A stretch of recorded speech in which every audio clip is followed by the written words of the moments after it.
مصيبة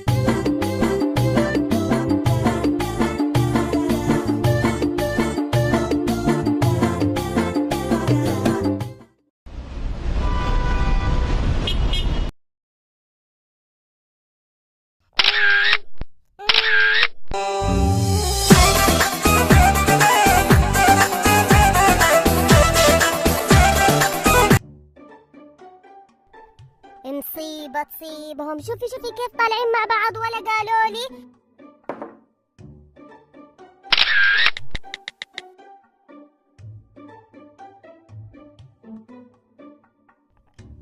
كالعادة الوقت متأخر بس البطل لا جاء، ما يعرف كم الساعة.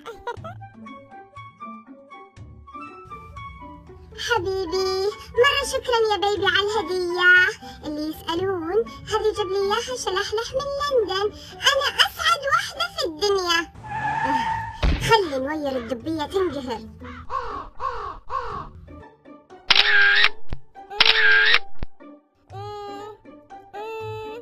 لو سمحتوا الهبلة اللي تصور نفسها 1000 ثانية سيلفي تبلكني، واللي تجلس تتفرج علي وتراقبني وهي ما توريني فين رايحة وفين جاية تبلكني، واللي ما يبدأ يومها إلا من بعد الساعة 12 تبدأ تطبخ المحمر والمشمر، تراعي إنه في ناس عاملة رجيم وتبلكني. والكدابة اللي طول وقتها تصور في قرابيعها وتقول شكرا يا بيبي، شكرا يا ماما، هذا من لندن وهذا من أمريكا وهذا من جزر الواقواق، وهي ماخدته من الحراج برضو تبلكني.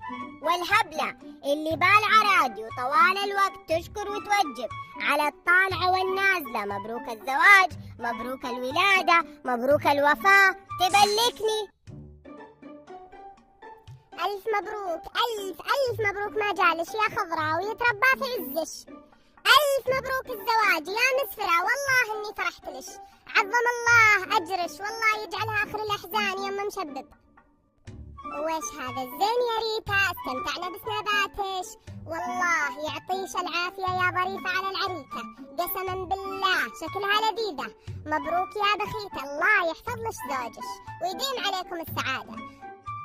ويا فتو الله يطعني عيش، والله انش صادقة بعض البنات الله اكبر عليها كأنها بالعة راديو. يا كرهي اللي توجب في خلق الله في السناب. بس شوفي عندي لش خطة حلوة انا دايما اسويها، تخطي. ولا تنسون تسوون لنا شير ولايك سبسكرايب وتشوفون الفيديوهات القديمة. احبكم.